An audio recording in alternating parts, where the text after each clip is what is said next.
Welcome back. The fallout from President Joe Biden's aborted trip to Australia continues, despite assurances of the importance of the relationship between Australia and the United States.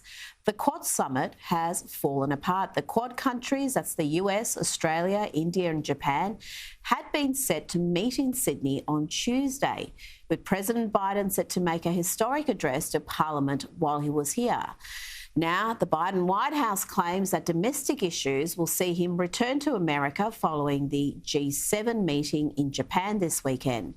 Joining me now is General Jack Keane, a retired four-star general and the former Vice Chief of Staff of the United States Army.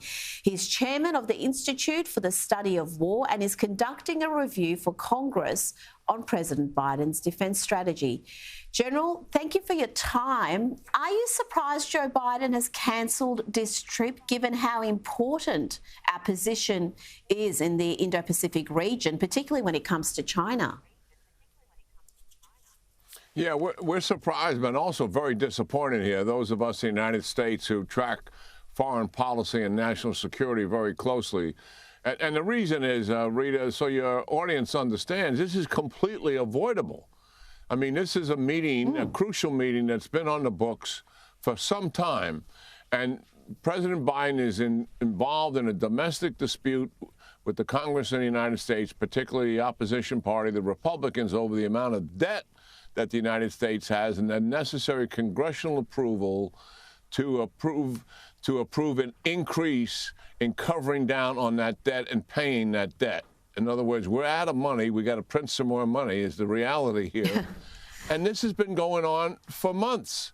And it could have been avoided as opposed to waiting to the last minute when President Biden finally opened his door for negotiations. He's been refusing to negotiate with the opposition party. And therefore, he's diminishing the significance of what the Quad relationship is, which he's going to try to do on the side at the G7. But more importantly, the relationship with Australia, which is crucial to the United States and certainly to the security of the Western Pacific, the Taiwan Straits, and all the aggression that China is up to in your region. Yeah, we are very disappointed. Well, a number of experts are saying this will raise questions about the reliability of the United States as a regional ally, let alone its competency to manage its own affairs. We had one expert here in Australia, James Brown from the Australian Strategic Policy Institute, say it shows the US just won't show up when push comes to shove. What do you say to that? I share their concern. I mean, I understand the frustration here when something as simple as this could have been avoided and get on with strengthening the relationship, which is vitally needed in the region, given China's economic coercion and also their militarism and aggressiveness associated with it. Well, China does seem to be winning here, and I think it again shows America's growing weakness. We had the shambolic withdrawal of Afghanistan. We saw an emboldened Russia invade Ukraine. We're seeing Iran and the Saudis breaking bread. That surprised many. Why would China be worried about America in the current climate? Well, China certainly is aware that the United States is an economic superpower and a military superpower. I think the thing that has concerned China with the Biden administration, we are behind in our military deterrence, and we're desperately trying to catch up because of the 9/11 wars that lasted for 20 years. And we believe here at the Institute for the Study of War that the Biden administration should be moving faster to close this gap. But the strength of the Biden administration's China strategy is the strengthening of the relationship with allies and partners in the region. Center stage to that is the Quad relationship, as you mentioned, the countries there. He's had meetings with these countries in the past. President Trump reinitiated the relationship, but this is the first meetings. Biden, as the president, has done that. The second thing is AUKUS, where the United States came forward with the Brits to work with Australia to develop nuclear power submarines. China has seen this. and has noticed it, and they have concerns about it. Plus, Japan is doubling their defense budget and conducting exercises in the region. South Korea is doing much the same. So there's some progress made in strengthening the coalition of countries in the region that are concerned about China's aggression. And I think the United States is doing a decent job here of bolstering that. That is what is so frustrating about this blowing off this meeting with Australia that could have been avoided. Well, you mentioned China's use of economic coercion, and that's going to be a target at the G7. We've seen that economic coercion used against countries like Australia. But will the G7 making a statement really make a difference to China? Are we going to see any meaningful change to the way they behave? I think what they're trying to recognize is what has happened in the world, that the countries out there, mid-grade countries like Brazil, South Africa, Vietnam, and developing and emerging countries as well, talking about values and being associated with like-minded democracies like Australia is, the United States, and other countries, that's not sufficient.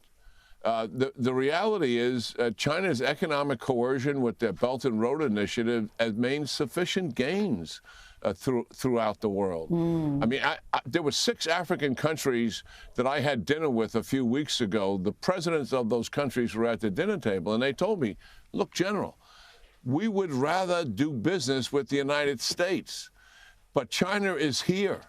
They have money, and they're helping us increase the prosperity of our country. But we would rather have the United States here, but you're not here, and we don't have much choice. So the G7 nations are recognizing that they really have to get more proactive and counter China's Belt and Road initiatives in terms of trade, and also counter Russia. What Russia does is go around the world selling weapons, nuclear technology, and fertilizers, and recognize that democratic countries have to get more aggressive in dealing with other countries. Well, China is there with the Belt and Road Initiative, but that assistance, if you want to call it that, does come with some significant strings attached. Can you explain what those strings are? Why is China taking these steps and how it's advancing its global influence? Well, a couple of things. First of all, China wants to replace the international order as it exists today, post-World War II. And 2 things that were formed to help growing, developing, emerging countries was the World Bank and the International Monetary Fund. So China is coming to countries that normally would be getting money from these institutions, but these institutions have conditions. And China comes without the conditions in terms of improving on corruption or values or human rights, and offers money. But they offer them at steep interest rates. And one of the things they do, if the countries default on that, then China owns the infrastructure. Secondly, China insists that the labor force to do it is not the country's local labor force, is Chinese labor force. And then the third issue, Rita, as countries have come to find out, and the 6 African presidents I was dealing with, by the way, 2 of them would talk specifically about this, and that is the quality of the products that they're building. Highways, dams, bridges, etc., are not what they should be, because China is using cheap products to make that so their margins of profit are greater. So, yeah, you're absolutely right. There are problems with the Belt and Road Initiative, and that is why some countries have broken with China over it based on these conditions that they're establishing. It's going to be a fascinating period indeed. We thank you for your insights. Always a pleasure to talk to you, General Jack Keane. Thank you for your time tonight. Yeah, thank you, Rita. Take care. Thank you.